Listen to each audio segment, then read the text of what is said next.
Hello, students. I am Sri Dilip Kumar Pal, reader in political science.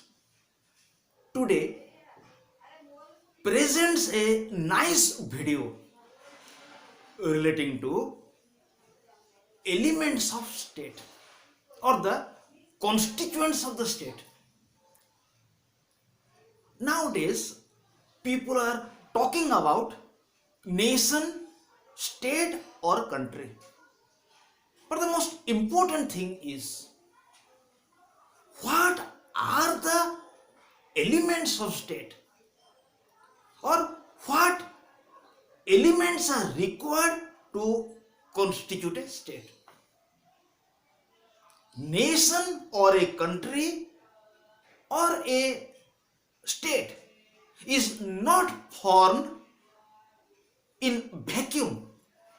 Rather, some elements, some constituents form a state. So today's video is related with the elements of state. What elements constitute a state or what constituents form a state. And this video is very much essential for plus 2, plus 3, post graduation and those students who are appearing competitive examinations. So today's video is related with the elements of state. But before we discuss what are the elements of the state or what are the constituents of the state or the ingredients of the state, we must know first of all a few lines about the importance of the state, because it is the nature of a human being that he takes interest to know about a particular thing which has some value. Anything which is no value, nobody is interested to know about that. So before we discuss elements of state, we must know first of all a few lines about the importance of the state. So what importance state has? According to Aristotle, who was known as the father of political science, state originates in the bare needs of the people and continues for the sake of good life.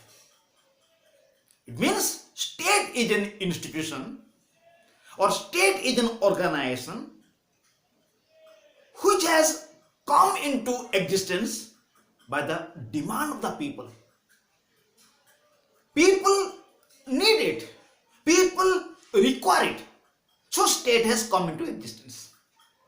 And the object of the state is to provide a good life for the people.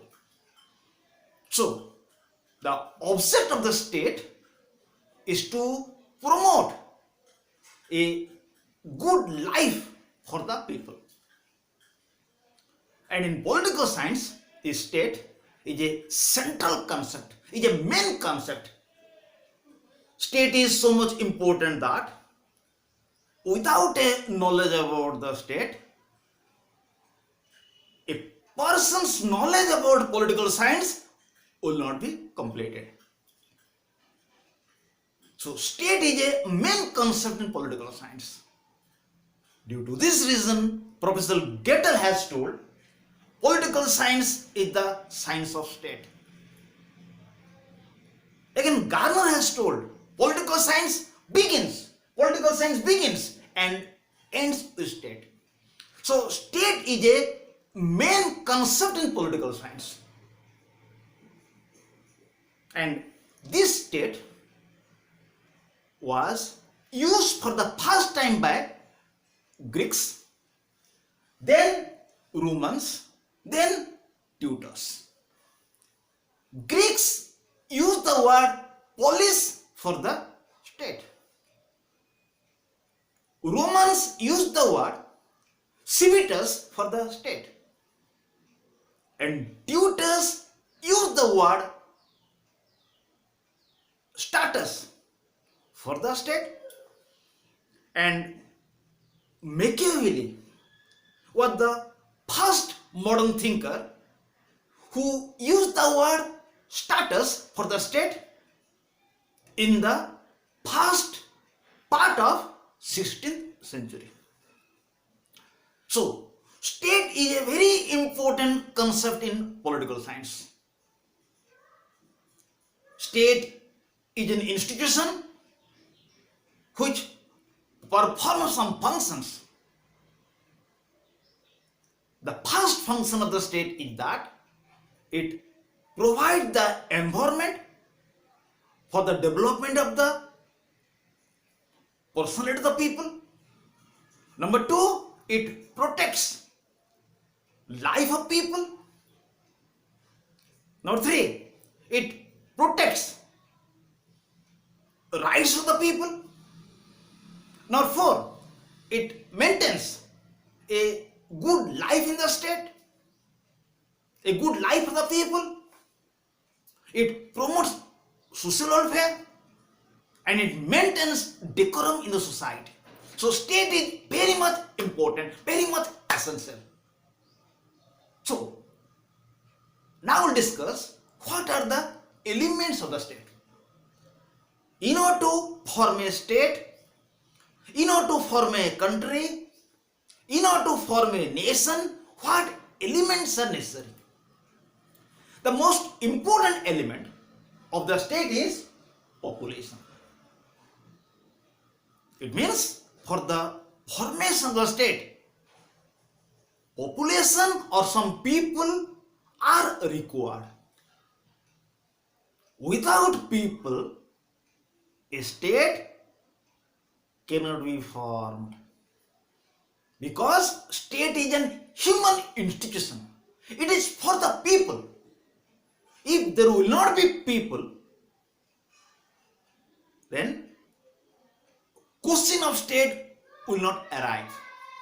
So the first element of the state is population. But what must be the population? According to Plato, population of the state must be 5,040. According to Rousseau, population of the state must be 10,000. According to Aristotle, population of the state should not be large or it should not be small. If it will be small, it will be well governed. If it will be large, it will be self-sufficient. But some scholars have told, like Plato, Rousseau, there must be a fixed population is necessary. But it is not accepted today.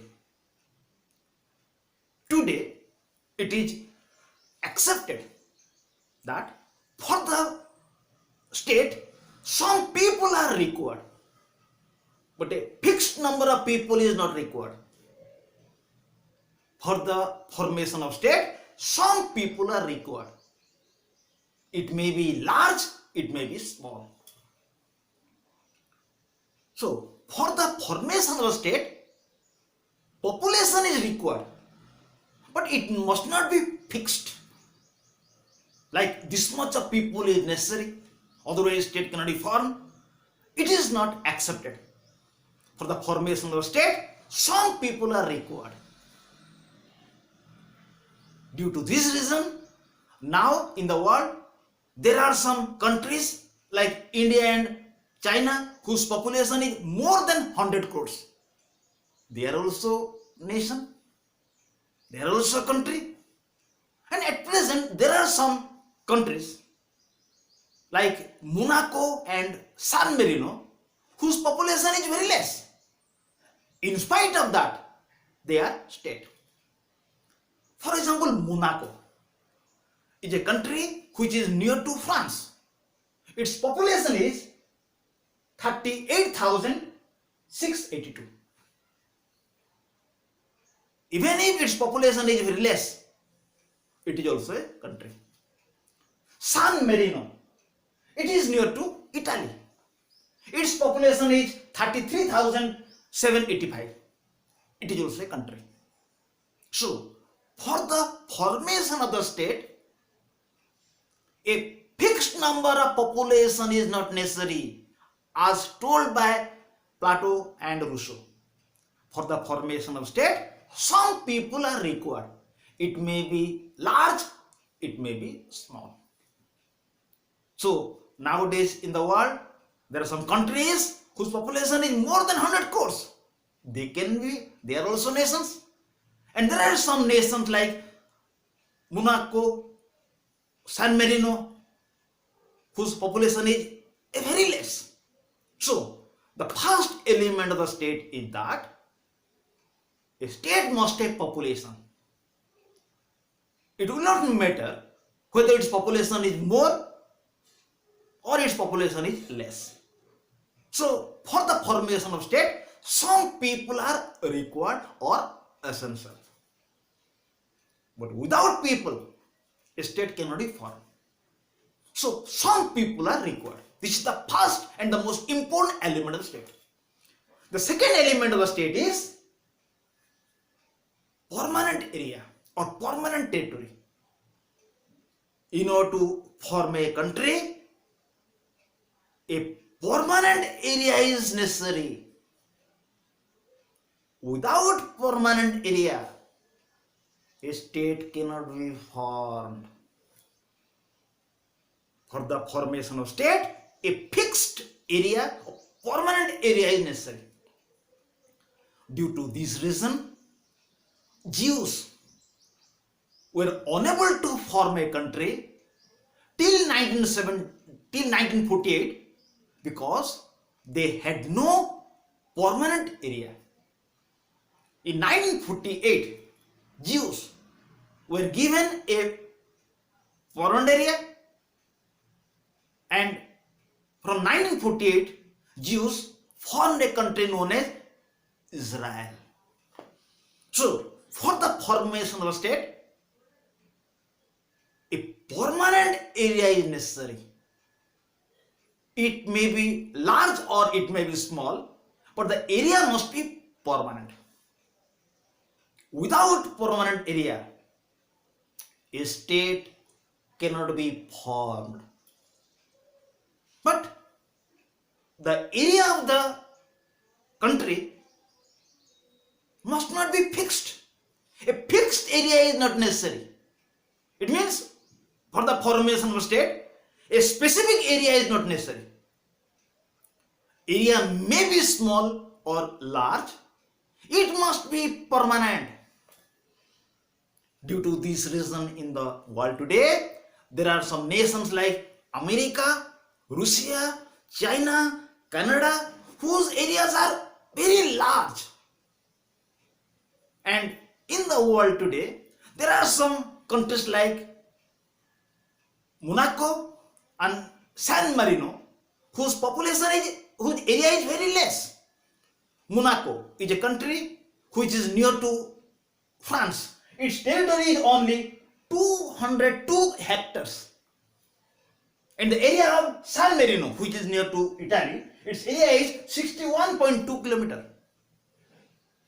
So, for the formation of the country, an area is necessary, but it must be permanent. Area may be small or it may be large, it will not matter, but the area must be permanent.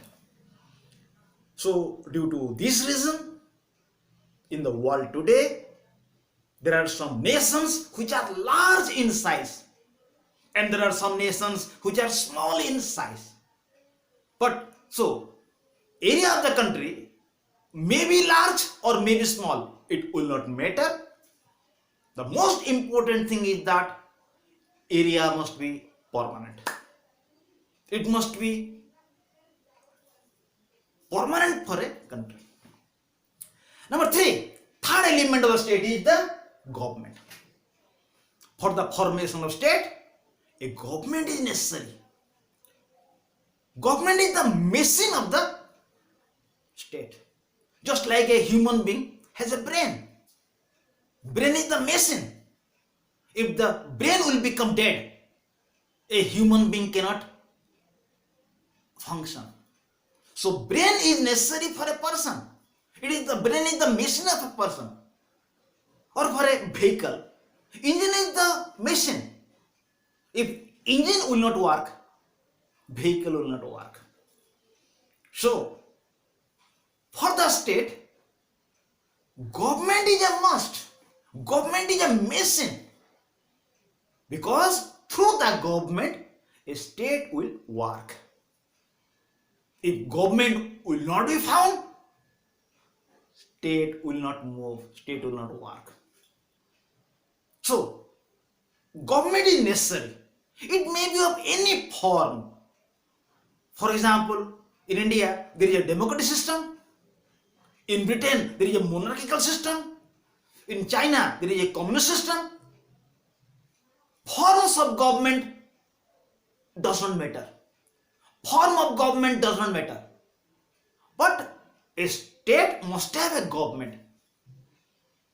Without government, a state will not work. Just like without brain, a human being cannot work.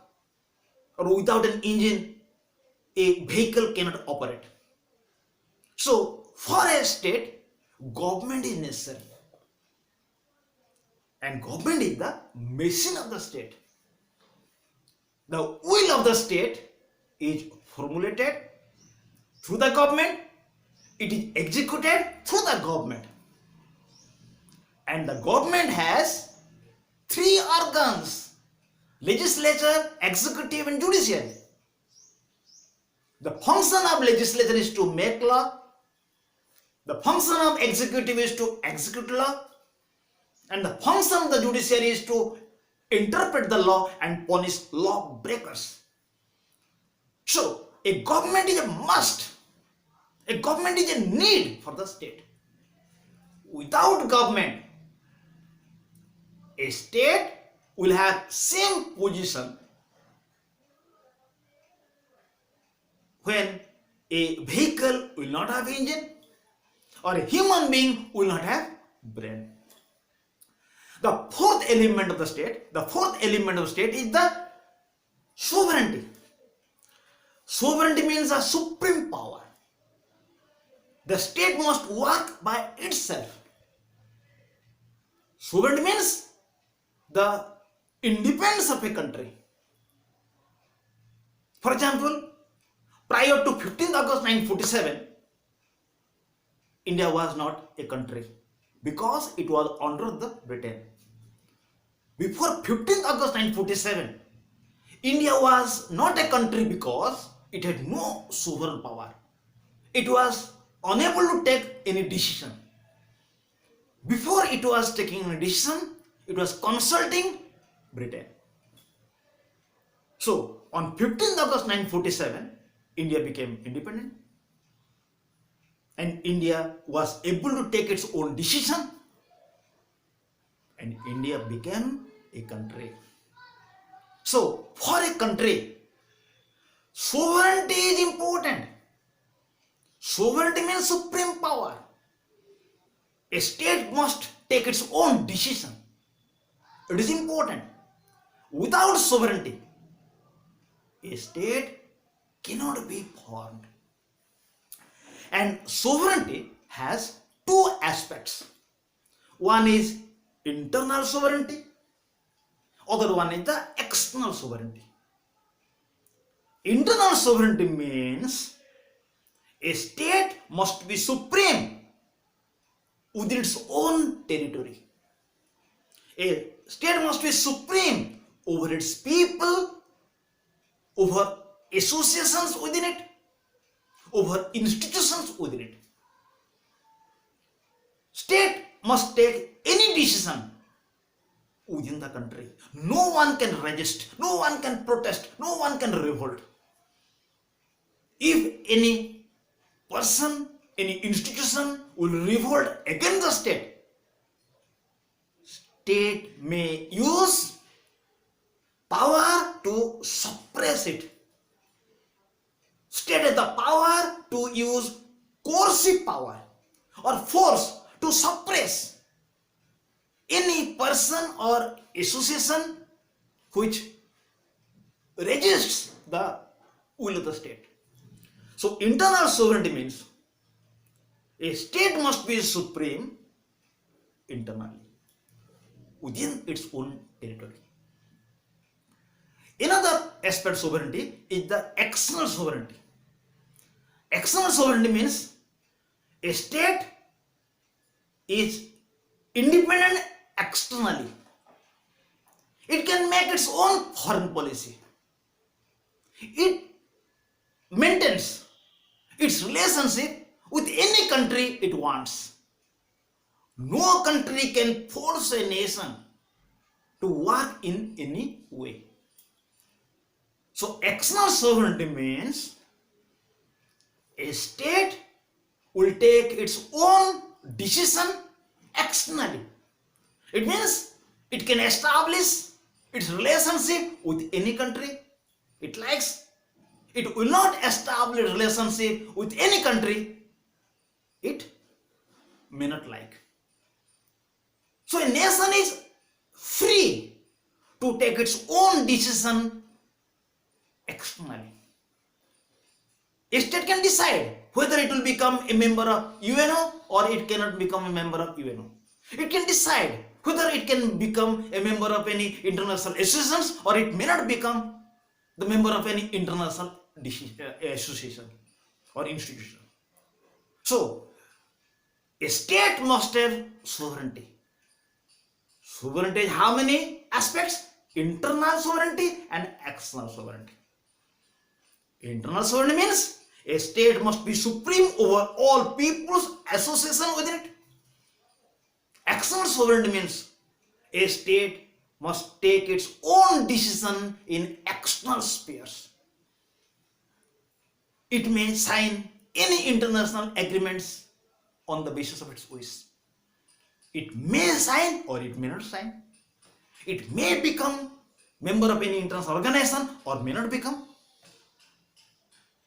It may establish a relationship with any country or it may not establish a relationship with any country. So, a nation must have sovereignty. So, in order to form a state, a nation must have population. Number 2, permanent territory. Number 3, government. And number 4, sovereignty. And last one is international recognition or international acknowledgement. It means whenever a country will become a new country, it will have to be recognized by some nations. International recognition is necessary. For example, in 1971, Bangladesh emerged as a country. India immediately recognized Bangladesh as a country. So international recognition is necessary. Whenever a nation will be formed in a new way, or whenever a new country will be formed, some nation must recognize it. Some nation will acknowledge it. Right? It will be able to establish its relationship with other nations. It will become a nation in a legal way. Okay? But for the formation of state, the most important requirements are population, permanent territory, government and sovereignty. And fifth one is the international recognitions. Without international recognition, also a nation can become country. For example, China continues for a nation for some years without international recognitions. So, for the formation of a state, four important elements are population, permanent territory, government, sovereignty. And the fifth one is though not much important, is the international recognition. So, for the formation of a country, for the formation of a nation, or for the formation of state, basically 5 elements are necessary. Number 1 is population. Number 2 is permanent territory. Number 3 is government. Number 4 is sovereignty. And number 5th one is international recognition. So in this video we are clear what must be the elements of state. So in this video my students are clear. To form a state, what must be required? For example, to study, book, a copy and a pen are required. Without pen, a copy and a book, a student cannot study. In a similar manner, for the formation of a state, some elements are required. Without these elements, a state cannot be formed. The elements are mainly 5: population, permanent territory, government, sovereignty, and international recognitions. Okay, my students, you are clear in this video about constituents of the state. A state cannot be formed in its own way. To form a nation, to form a country, some elements are required. Are 5: population, permanent territory, government, sovereignty, and number 5th one is the international recognitions. Okay, my students, you are clear in this English video about the basic requirements of the state. Okay, my students, thank you to all. I request you to subscribe my channel. By subscribing my channel, benefit will be yours because you will get relevant videos in future. So again we will be here in the next video. Thank you to all. See you again. Love my students. Bye to all.